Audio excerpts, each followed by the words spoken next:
Welcome to Succession Stories. I'm your host, Laurie Barkman, founder of Small.Big. As an exit value planning and M&A advisor, I call myself a business transition Sherpa. My mission is guiding entrepreneurs on ways to build value in your business and then benefit by letting it go. On this show, we spotlight the theme of transitions, not only to reward you for your hard work, but also to ensure that you look back on your succession without regret. Catch all the episodes and subscribe wherever you listen to podcasts. And be sure to visit successionstories.com to sign up for our newsletter. Here's to your success. Kevin Trout built his company, Grandview Medical Resources, with the intent to sell one day, which he did in 2011 to a strategic buyer. Revenues were growing at an impressive rate, reaching nearly 30% year over year. But this pace created too much risk in the business. We talked about key decisions Kevin made to grow enterprise value rather than only focus on short-term profits. I loved our conversation about 4 phases of preparing your business for sale and his reflections on what he would have done differently. His appreciation for trusted advisors through Vistage was also key, and he credits them for helping maximize the value of his business. Today, Kevin pays his experience forward as a Vistage Chair, advising high-performing executives and business owners on growing their businesses and enhancing their lives. Kevin's a super guy, and I'm excited to share this episode with you. Kevin, welcome to Succession Stories. I'm excited to have you here. I was recently on your radio show, and it was interesting to be on the other side of the mic. So when you're here with me today, I'm really looking forward to our conversation, talking about your experience as an entrepreneur, growing your business, selling your business, and then what you do today as a trusted advisor with entrepreneurs and CEOs. So welcome to the show. Hey, thanks for having me. I appreciate it. Glad to be here. Great. Let's start with you. What's your background? How did you get started in owning your own business? Well, short version is I fell into medical sales right after college. I was introduced to a guy from a fraternity brother, and he said, are you a friend of Dave's? I said, yeah. He said, well, we need another guy in Pittsburgh. If you want the job, it's yours. That was my entire interview. That was the interview? That's it? That was the interview. I know a guy. Yeah, right. Yeah, so you know, right? So I spent 11 years with that company. I started off in doing some medical equipment service. And then 4 months later, they said, oh, you're really good showing the nurses how to use our equipment. We'll just make you a sales rep. That was my entire interview for the sales job. And so I became a sales rep and ended up becoming very, very successful with that company. I got promoted 4 times in the last 5 years I was with them. And I was in charge of the entire East Coast by the time I left, and was recruited to another company and started the Pittsburgh office from scratch, built that up. Then I got recruited to another company. And so I spent the first 15 years of my career working for 3 different medical equipment manufacturers.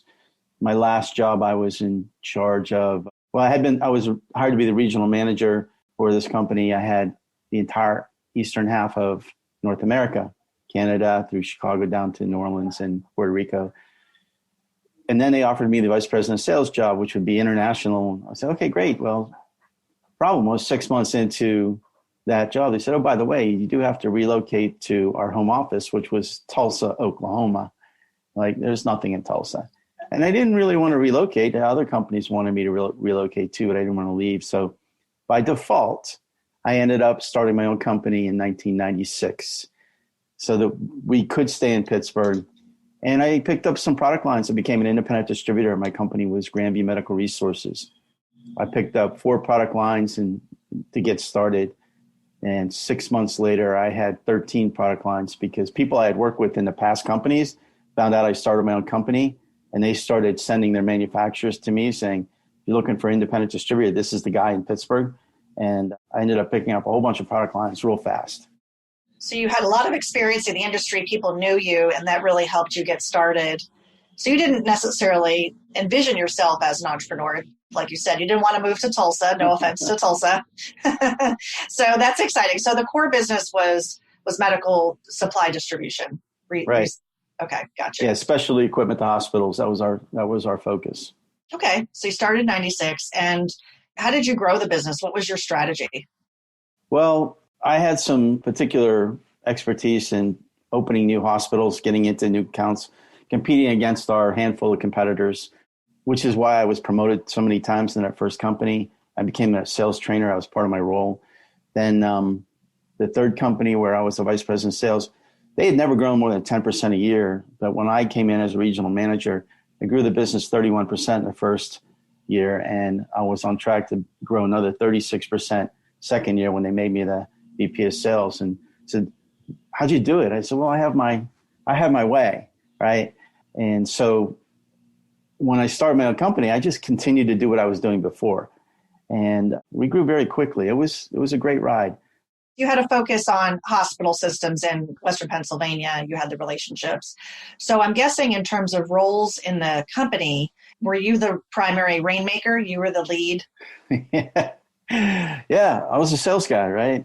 I was the sales manager teaching other people how to sell. So when I started my company, I was out there face to face with all the clients, the customers, opening up new hospitals, getting them to do business with us, and started to hire some salespeople and some admin, and just grew the business. But we were a sales organization first and foremost, right? That was our primary thing. So yeah, we grew very quickly. What were some of the main things now as you reflect back? Because you sold the company. What year did you sell it? I sold it at the beginning of 2011, and then it came with a 5-year employment agreement. So I didn't actually retire until 2016. So I stayed on for 5 years, which was way too long. But it was an earnout, so I stayed for the entire earnout. How big did the company get? I grew my company to 14 million in sales. I had 60 employees. I had 3 offices. Our main one was in Pittsburgh. Then I had 2 satellites, one in Charleston, West Virginia, and one in Altoona, because our geography was all of Western Pennsylvania and all of West Virginia. And there's 101 hospitals in Western Pennsylvania. There's 75 hospitals in West Virginia. So our market opportunity was 178 hospitals. And by the time I sold, we were doing business with 90% of them. Wow. So yeah, 14 million in revenue is pretty sizable business. And did you build your company with the intent to sell it? Yeah, I did, actually. I never really looked at it as, oh, this is my baby, I want to keep it forever. I actually followed in the footsteps of the guy that hired me with that first interview, right? He built his company up. We were an independent distributor. He sold to one of the manufacturers. We stayed on, grew that company, and then he sold it, and then he retired. He was my mentor. So I was with him through that whole journey. And I said, if I ever get a chance to do this, now I understand how to do it. Didn't realize I didn't understand enough about how to do it, but I felt like I was along for the ride because he confided in me on some of the things that are going on behind the scenes that he didn't share with other employees. And so I get to watch from sitting on the bench and watching how the whole thing transpired. I said, if I ever get a chance to start my own company, I think I see how this could play out, right? And so that was always in the back of my mind. I figured I would sell at some point, just a question of who would I sell it to? And of course, the opportunity came. It was actually the largest manufacturer that we were representing and who was a significant portion of my revenue. They decided to roll up all their independent distributors around the country and go direct. So they were acquiring their distributors that were doing well. And I was the number 1 fastest growing distributor. So I was number 1 on their hit list. And then the offices where the distributors weren't doing so well, they just terminated their contract and opened their own office. So were you contemplating a sale at that time? We call this a little bluebird. When a little bluebird comes to you and says, hey, do you want to sell? Were you on the market at that point? No, I wasn't on the market, but I knew it was coming from that manufacturer. And I saw it as a strategic sale, right? How did you know? Well, they approached me at one point, probably 5 years before I sold, and said, we are wanting to go direct. We want to roll up our distributors. We absolutely want to acquire your company when the time is right. And it has to be right for you and it has to be right for us. Well, it wasn't the right time. And for a couple of reasons, it just wasn't the right time for me and for them to acquire me. So we pushed it off for 5 years. But that 5-year period, it was, I'm pretty sure this is what's going to happen. And at that time, when you said you weren't ready versus when you were ready? What was the big difference between those two periods of time, do you think, for yourself? Just figuring out, okay, at some point I'm going to sell this. What's the right time? The timing worked out really well for me because I was 54 when I sold the company. I stayed on for 5 years and I was going to retire at age 59. And that to me was my ideal time frame. So I wasn't ready to sell. They weren't ready to acquire everybody. They only acquired like 2 or 3 companies in that early stage, and then they waited. They actually had some tax issues they had to deal with, so they couldn't acquire anybody else for another 5 years. They had some family. It's a family-run business. They had some family tax stuff that they had to deal with, and so they couldn't acquire anybody else until like 4 years later, and then they started the ball rolling again. Did you have a magic number? A lot of people use that phrase. Did you have a magic number for what you wanted to sell the company for? I had my number that I wished I would have gotten. And then I had a number that I figured I would settle for. And I wish I got a little bit more than what I was willing to settle for. Was the deal based on net income, EBITDA, and multiple of those? It was an asset sale. Asset sale? Okay. Yeah.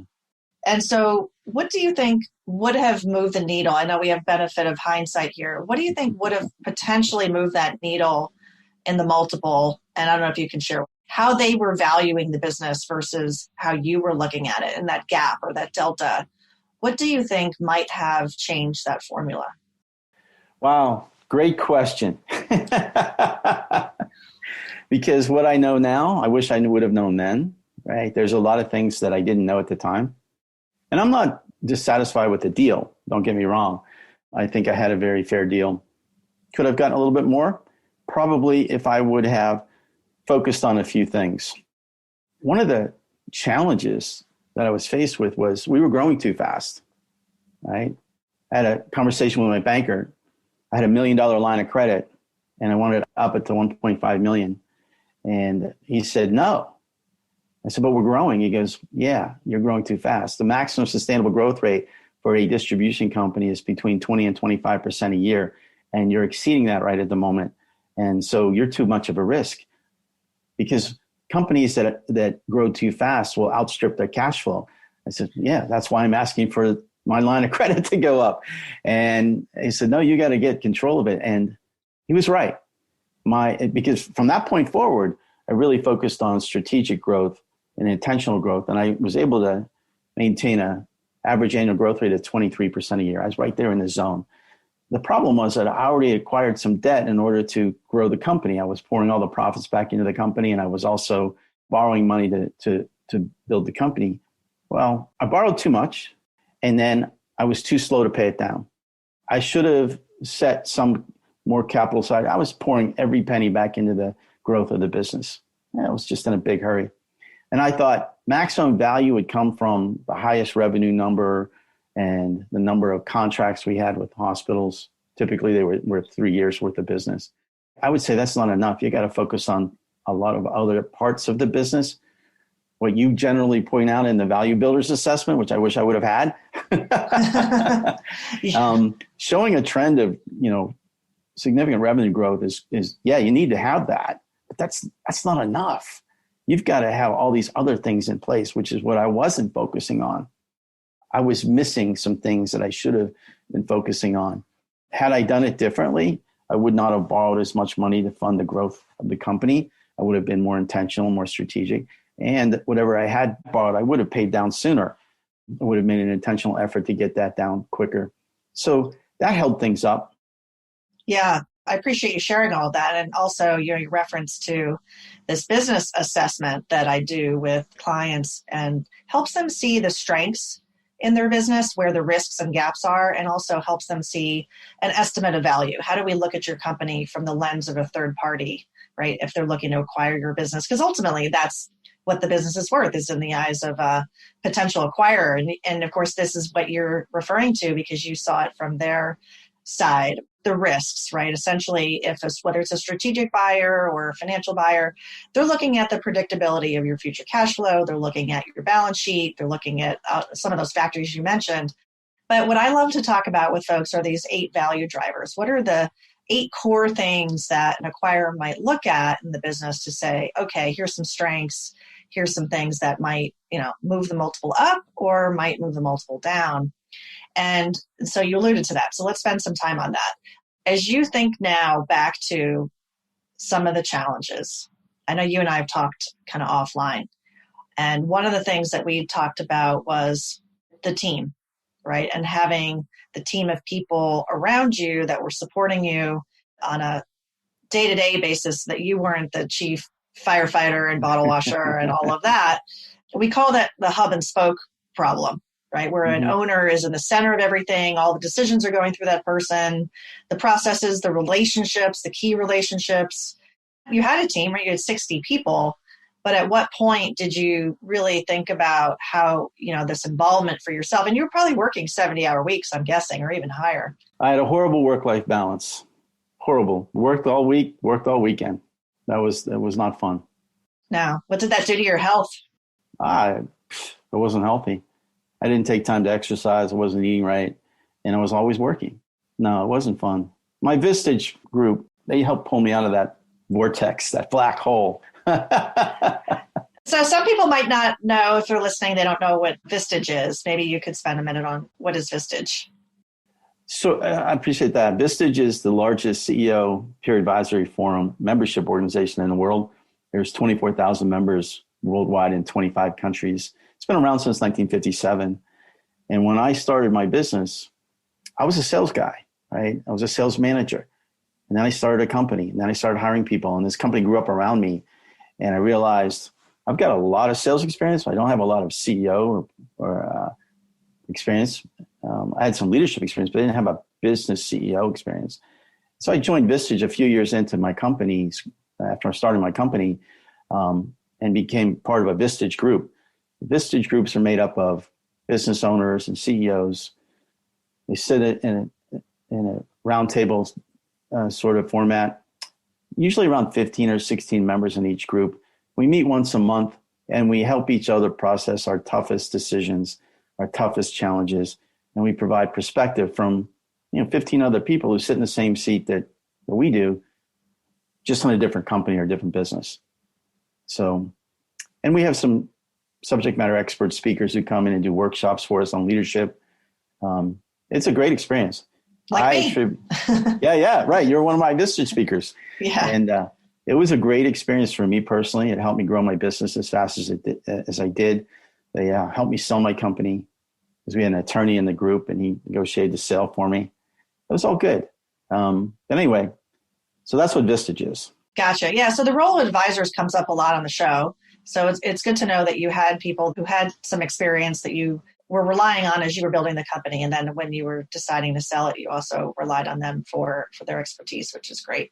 So Vistage is definitely an organization for CEOs to check out if you're listening and you want to learn more about them. And I'll also include a link in the show notes. So back to your story about selling the company and the challenges that you've sort of faced along the way. The other thing that you had mentioned to me was revenue concentration. I think you had a significant percentage of your revenue was from one of your largest clients. Is that correct? Yeah, by then we represented 10 different manufacturers, and the one I sold to was almost 50% of my revenue. The other 9 made up the other 50%. So, yeah. So to go to the largest concentration, I mean, for them, right, it was a win because they were basically buying up that market share from their competitors. That was their strategy. Right. Yeah, that makes sense. Okay, well, this is really helpful. So what are the other things that you might reflect on? If a business owner is listening and they're thinking about what you said about the balance sheet, about debt, about the team and how to get more of that work-life balance, what might be some of the, let's say 3 things. What would be 3 things that you might give them some insights on that they say, okay, you really need to think about this if you're starting to think about selling your company? So number 1, I would tell them to start early. It's never too early to start building value in your business.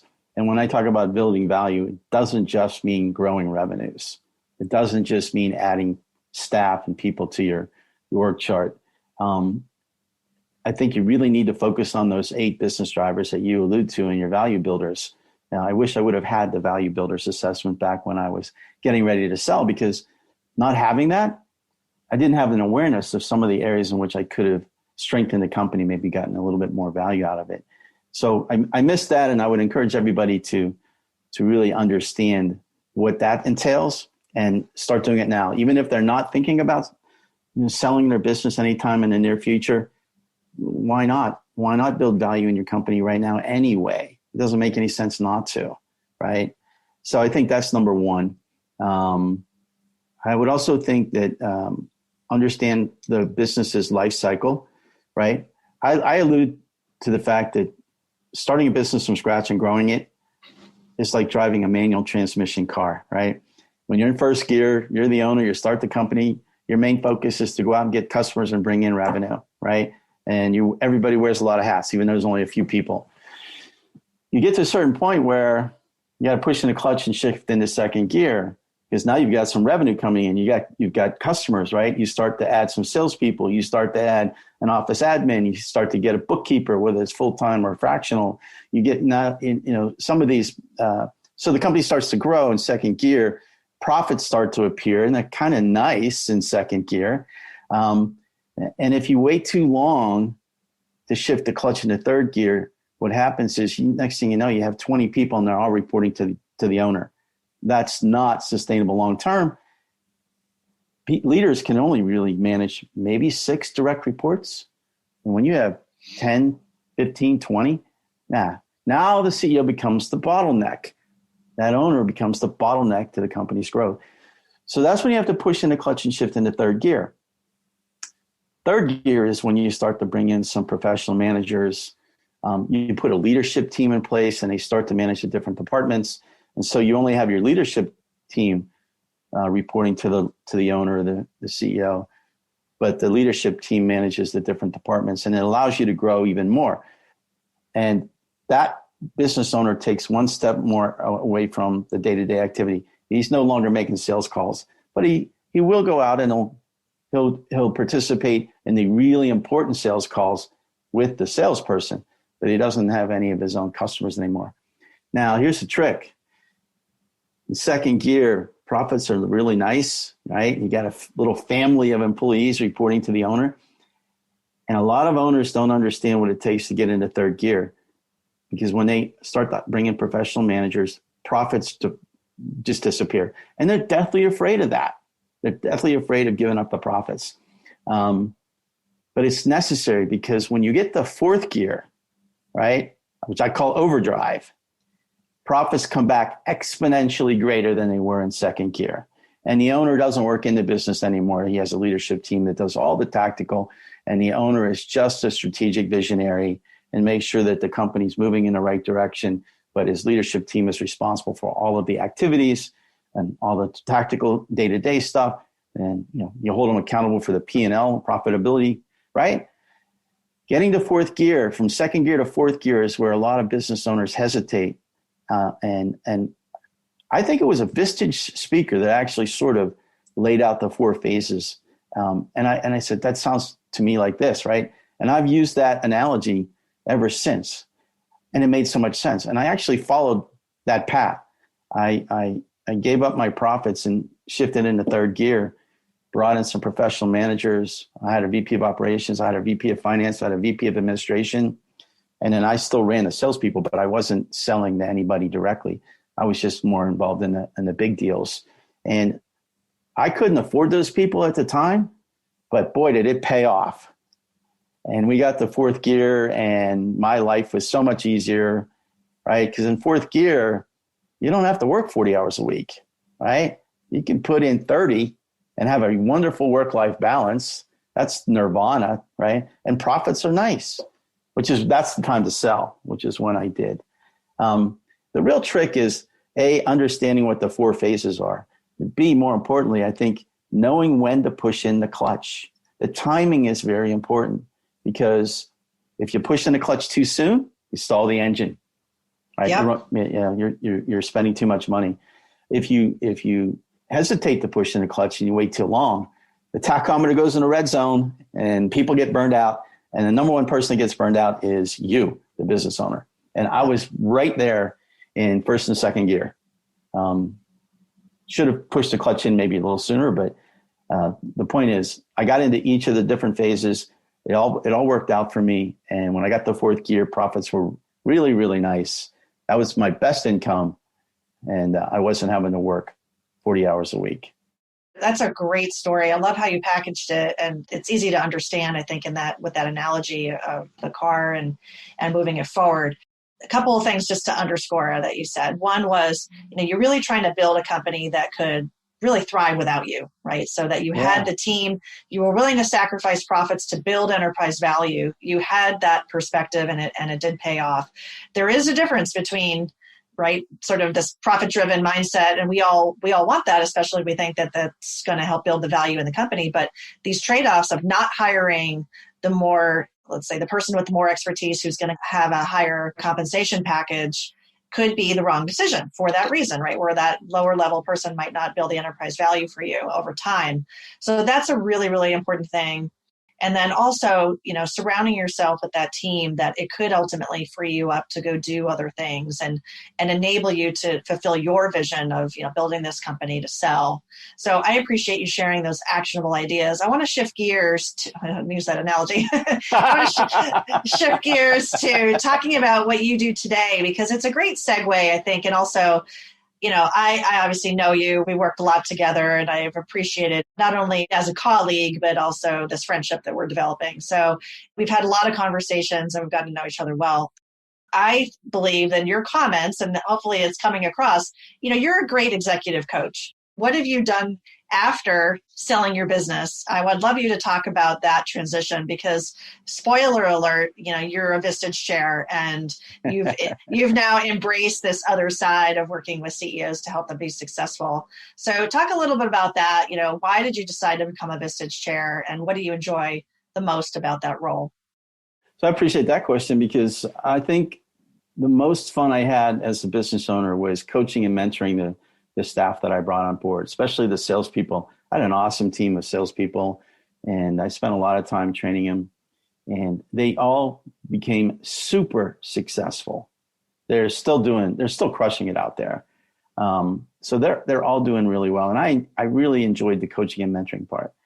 And as I got closer to selling the business and I knew we were going to do that, I'm going to retire at age 59, but what am I going to do, right? Because I don't relax well. And everybody in my family lives to 100. So that's in our genes. So what am I going to do, right? And I think working after retirement, people say, you still want to stay relevant. I don't think it has anything to do with relevant. I think it has everything to do with engagement. I think you have to stay engaged after retirement, both physically and mentally, right? You got to stay physically active and physically engaged, but you also have to stay mentally engaged. And I wanted to do that. So as I approached my permanent retirement, right, my 5-year employment agreement was ending, I had some consulting firms approach me. One was the predictive index people, that behavioral assessments. And so for me, it was, that would be great. I could do that. So right after I retired, quickly after that, I ended up working with predictive synergistic systems as an independent coach using a predictive index. And I think I ended up with maybe 25 clients. And then soon after that, Vistage, where I'd been a member for 16 years, they approached me, so we need more Vistage chairs. So, that would be great, because I get to give back to the community that gave so much to me. So in 2018, I went to the Vistage Academy in July. So it's actually 3 years this month that I became a Vistage Chair.